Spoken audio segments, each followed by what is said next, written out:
কিভাবে তৃণমূল ভোটে জিতেছে সেটা খোলসা করলাম না। জামালপুরের প্রাক্তন পূর্ত কর্মাধ্যক্ষের মন্তব্যে তুমুল শোরগোল। তৃণমূল গায়ের জোরে যেতে স্বীকার করছেন তৃণমূল নেতাই।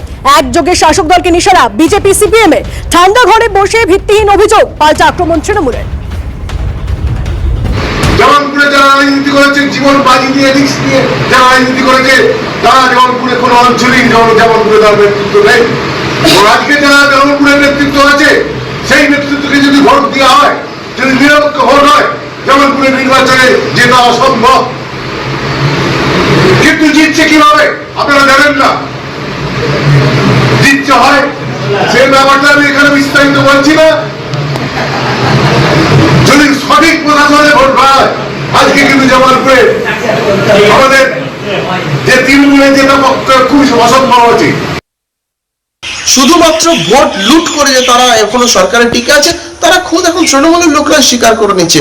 সুতরাং শুধু জামালপুরের ঘটনা নয়, গোটা পশ্চিমবঙ্গ জুড়ে একই চেহারা। যদি সাধারণ মানুষ নিজের ভোটাধিকার প্রয়োগ করতে পারে, এই রাজনৈতিক পালাবদল হতে বাধ্য। এবং এই তৃণমূল সরকার, এই দুর্নীতিপরায়ণ সরকার, এই ধর্ষকের সরকার উল্টাতে বাধ্য।